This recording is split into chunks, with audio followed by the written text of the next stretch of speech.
Assalamualaikum warahmatullahi wabarakatuh. Perkenalkan, saya Haikal Nurul Pandi dengan NIM 2511102431639. Kali ini saya mau membahas materi pertemuan 1 hingga pertemuan 14 dari mata kuliah pengantar bisnis. Jadi langsung masuk ke materi pertama, yaitu pengertian dan aktivitas bisnis. Pengertian dan aktivitas bisnis itu terbagi menjadi 3, yaitu produksi, distribusi, dan penjualan. Dari produksi, aktivitas penciptaan nilai tambah dengan mengelola bahan baku menjadi produk barang atau jasa yang berkualitas untuk memenuhi permintaan pasar.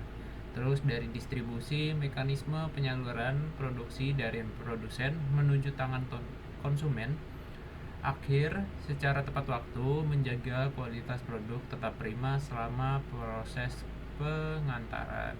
Habis itu ada penjualan. Penjualan itu proses transaksi komersial yang menghasilkan pendapatan dan probabilitas sekaligus memberikan solusi konkret bagi kebutuhan para konsumen. Ya, kita lanjut ke materi kedua. Nah, di materi kedua ini ada tanggung jawab sosial dan etika. Etika berbisnis, seperangkat nilai moral dan prinsip kejujuran yang menuntun keputusan perusahaan dalam membedakan tindakan yang tidak benar dan benar dalam lingkungan kerja, membangun reputasi kokoh di mitra usaha dan publik. Social responsibility, yaitu komitmen aktif perusahaan untuk berkontribusi secara positif terhadap kesejahteraan karyawan, komunitas sekitar, serta menjaga kelestarian lingkungan hidup. Melangkah melampaui profit demi mencapai nilai sosial bersama. Materi ketiga itu ada globalisasi dinamika bisnis global, interaksi komersial internasional, melibatkan aktivitas ekspor impor, lisensi, aliansi, strategis hingga foreign direct investment (FDI), lintasan batas negara. Perusahaan wajib memahami variabel makro seperti geopolitik, kurs mata uang, perbedaan budaya, hukum, serta hambatan dagang berupa tarif kuota. Terus ada legalitas bentuk kepemilikan bisnis. Bentuk kepemilikan itu ada non-kooperasi, kooperasi, sosial, dan kolektif. Yang pertama kooperasi, non-kooperasi dulu. Persorangan, CV, dan firma. Karakteristik utama bukan merupakan badan hukum mandiri yang terpisah dari pemilik. Terus kelebihan finansialnya, prosedur pendirian sangat sederhana dan bebas dari regulasi rumit. Tantangan dan resikonya, tanggung jawab pemilik terhadap usaha bersifat tidak terbatas.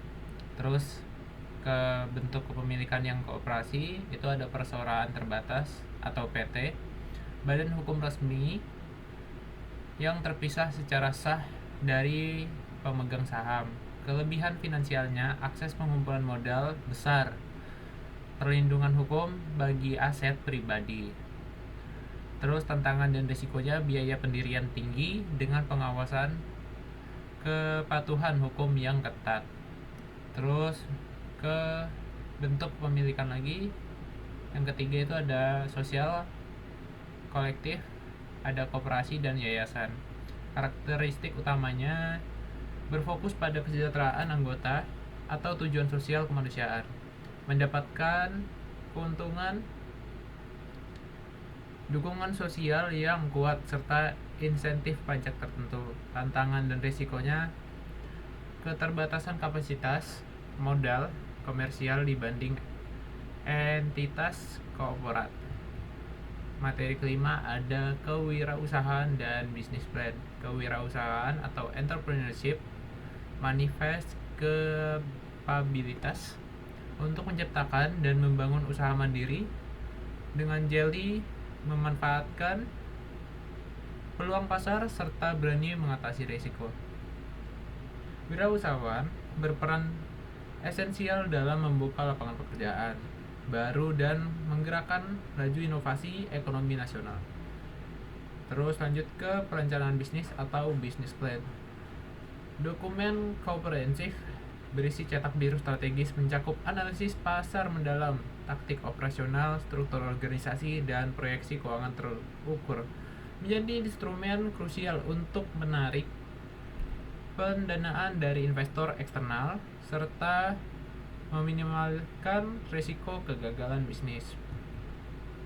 Materi keenam ada lingkungan, analisis lingkungan bisnis. Pertama ada lingkungan makro, faktor geopolitik, laju inflasi, tingkat suku bunga, kebijakan fiskal pemerintah, regulasi hukum, serta tren budaya masyarakat luas. Terus lingkungan mikro, kondisi internal bisnis yang mempengaruhi secara langsung oleh relasi pelanggan, kesiapan pasokan pemasok, serta peta persaingan pasar kompetitor. Terus ada yang ketiga ada teknologi dan ekonomi, akselerasi digitalisasi dan disrupsi teknologi yang mendikte produktivitas industri serta efisiensi operasional berorganisasi bisnis. Terus yang ketujuh, materi pilar utama manajemen bisnis itu ada 4, yaitu planning, organizing, directing, and controlling. Terus dari planning, penetapan target jangka panjang serta perancangan taktis strategis untuk menggapainya. Organizing, pengaturan dan alokasi efisien atas sumber daya manusia, teknologi, serta finansial. Directing, kepemimpinan untuk memotivasi karyawan agar berkinerja optimal sesuai visi kooperasi. Terus controlling, pemantauan hasil berkala dibandingkan dengan tolak ukur keberhasilan standar.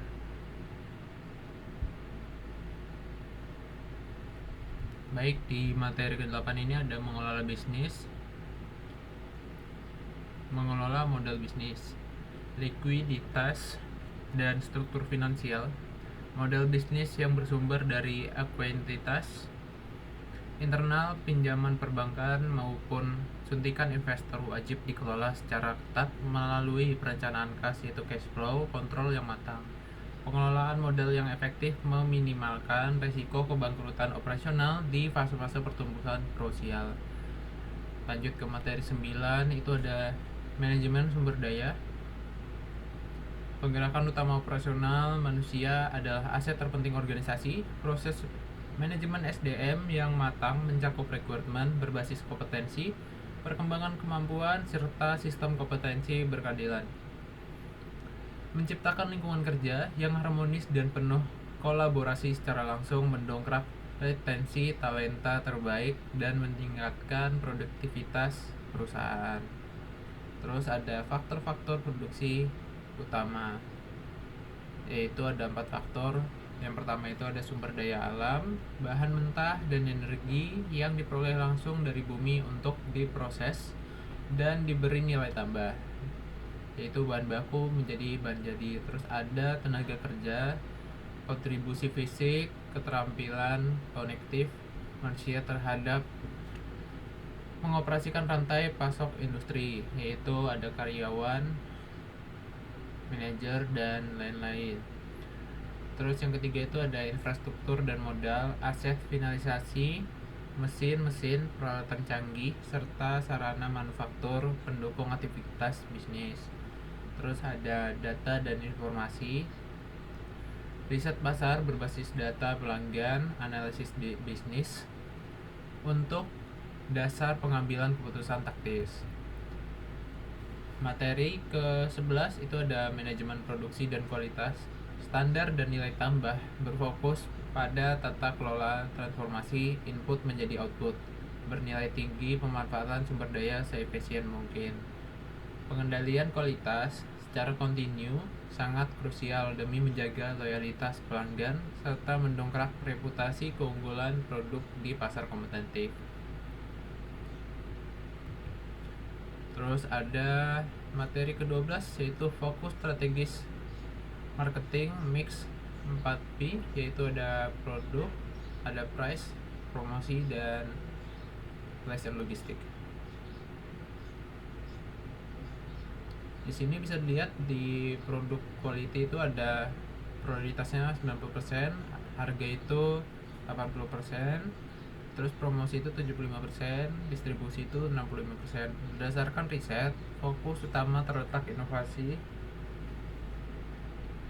60%, disusul strategi harga kompetitif 80%, guna menjamin daya saing berkelanjutan dan menjangkau basis pelanggan secara optimal.